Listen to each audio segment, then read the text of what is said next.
We know that everything Donald Trump touches and every person he surrounds himself with eventually runs into legal trouble. When you are a criminal, you are bound to hang out with criminals. And if you are not yet a criminal, when you join Donald Trump, you are bound to be. You are going to be breaking the law. You are going to be acting in corrupt ways. Somehow, at some time, it always catches up to you. And that is exactly what happened to someone who we've really grown to dislike on this show. That is Donald Trump's press secretary, Karoline Leavitt, who just got her first taste of what it's like when you surround yourself with the worst people in America, because she was just hit with a major lawsuit from what has become one of Donald Trump's biggest enemies in his entire administration, the free press. And we are going to get into all of that. But before we do, if I could quickly ask you to leave a like on this video. And if you haven't already and you enjoy our channel, to hit that subscribe button. It goes a long way and it really does mean a lot to me. Now, before we get into this lawsuit and how Leavitt reacted, and it was really upsetting and just ridiculous how she reacted. First, I want to hear Trump going after the AP, the group now personally suing Karoline Leavitt. Take for you to reconsider the restrictions on the Associated Press. And secondly, some of your advisors are concerned with the Associated Press's style guide, using language and giving guidance to not use words like illegal immigrant or to use phrases like gender-affirming care. And they're concerned about that being an encroaching of liberalism in the way in which the press writes about things. Do you share those concerns? Well, I do think that some of the phrases that they want to use are ridiculous, and I think, frankly, they become obsolete, especially in the last 3 weeks, because many things have happened in the last 3 weeks. And I didn't know about that, but I would say that if they want to use certain phrases like that, and I guess some are okay, but many aren't, but the Associated Press just refuses to go with what the law is and what is taking place. It's called the Gulf of America now. It's not called the Gulf of Mexico any longer. I have the right to do it, just like we have the right to do Mount McKinley, and nobody's even challenging that. But only the essentially, it's primarily the Associated Press, and I don't know what they're doing, but I just say that we're going to keep them out until such time as they agree that it's the Gulf of America. We're very proud of this country, and we want it to be the Gulf of America.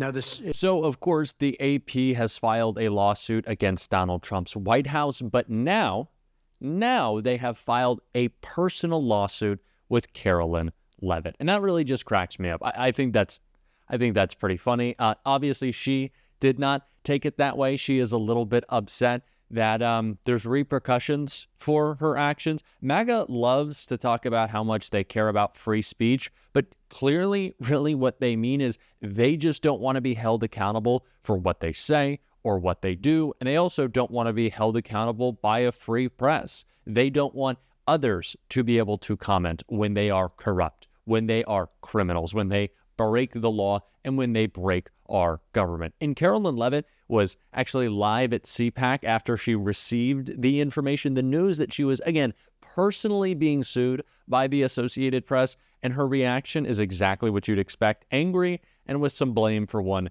specific individual. Let's talk about the Gulf of America. Okay. So okay, tell me what happened with the AP.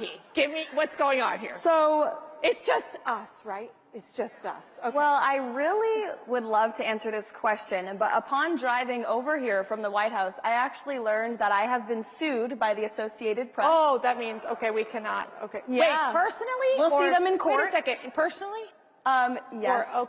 Yes. See, this is what these people do. It's called lawfare. You can't say it. I'll say it. It's called lawfare, people. That means I'll probably get sued in the next 30 minutes or so. Okay, keep going. So I wanted to get the White House counsel on the phone before taking this stage to see what I can and cannot say. You really can't say anything. But look, we feel we are in the right in this position, and I said in my first briefing at the podium, we are going to ensure that truth and accuracy is present at that White House every single day. And one of the changes that we made, President Trump ran a non-traditional media strategy on the campaign trail, and he owned it, and he did podcasts, the Theo Vaughn podcast, the Joe Rogan podcast.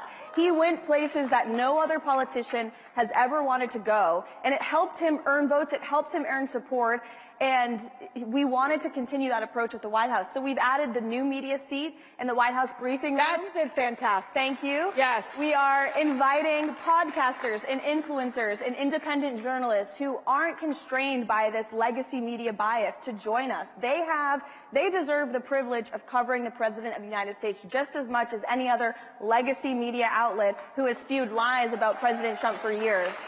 Lies about President Trump, lies about the people who work for President Trump, lies against people like yourselves. This is what the media, so many in the media have done. I'm not saying all of them, because there are some good eggs out there for sure. But there is definitely the sense that they drove this narrative, that they pushed this leftist agenda. Didn't they forget to talk about Biden's mental decline for quite some time? Yeah. That was a narrative that they just ignored, I guess, the What did they do? cover-up of the century. What were they doing? Sitting out there in the White House just like eating popcorn and going, yeah, why isn't he coming out to speak to us? And they didn't cover it. And I was so glad that Stephen Miller called out the press yesterday in the briefing. I'm not sure if you guys saw that. But he said many of the people in that room covered up Biden's mental incompetence. And he is right. And if you talk to these reporters off the record, that's the worst part about it. They won't report on it, but they will tell you off the record to your face that they knew Biden was incompetent. Yeah, that the White House staff sometimes weren't showing up until noon. No work was being done. Nobody knew who was in charge. We all knew the truth in this room, and they tried to tell us, don't believe your lying eyes. He's, has all this energy and spirit. It was always a lie, and shame on the media for peddling it. Ken. I am sorry that I had to subject you to watching that whole clip, but I just wanted to see it all in context. The fact that Karoline Leavitt is able to spin the AP filing a lawsuit against her, is a personal lawsuit, like she said, against her for the actions that the full Trump administration has taken to go after them, really just kind of use their power to, as we expect, push down the free press. The fact that she was able to spin that into a complaint about Joe Biden is the type of shameless lying and really just BSing that is required to be in this Trump administration. It's almost commendable if it wasn't so ridiculous. How is this Joe Biden's fault? It's like the clip that we saw yesterday with Donald Trump speaking to governors across America when he said, eggs are really going up, but I'm not going to take the blame for anything for a couple of months. We're just going to say that's Joe Biden's fault. He left us a booming economy and everything was pretty much safe and sound. But now that there's problems because of my tariffs and eggs are being trafficked across the border because it's so bad, yeah, it's going to be on Joe Biden. How are we still blaming Joe Biden for things? And also, are you saying the press did not speak enough about President Biden's age? It was literally all they talked about. It was the only thing they talked about. President Biden would cap insulin at $35 a month, and they'd be like, Joe Biden turns a day older, and then in much smaller font as he caps insulin at $35 a month. It is a ridiculous notion.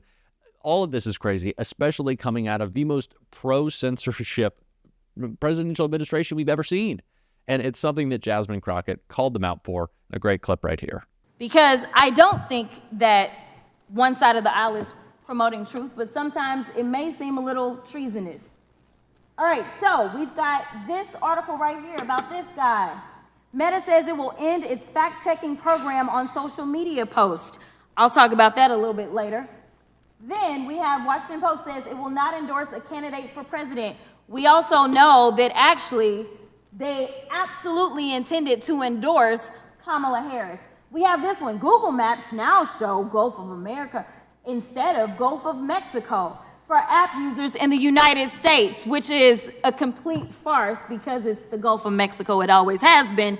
And we know that the AP got kicked out yesterday because they refused to buy into this lie, because that's all y'all really want to promote is lies. That's the big issue that we have.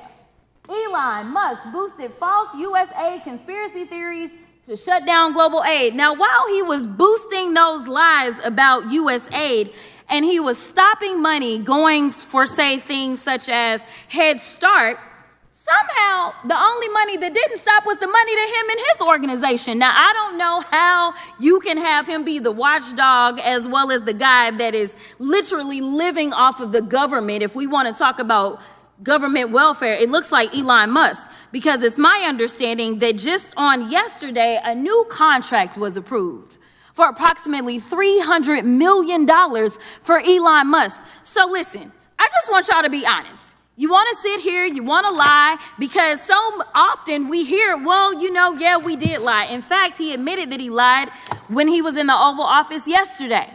But if it's a lie that will get you into office, such as saying, I know nothing about Project 2025, yet on day one, you literally do everything that you can to implement it, including making sure that you put, say, one of the main architects of Project 2025 over the OMB, it's okay, so long as you get the power that you seek.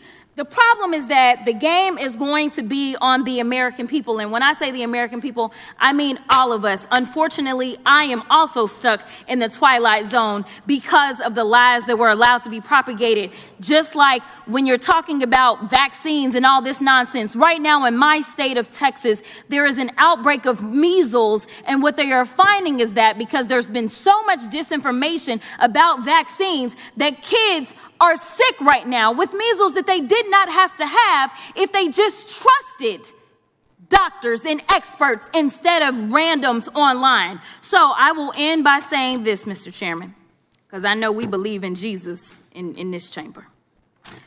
In John 8:32, it says, the truth shall set you free.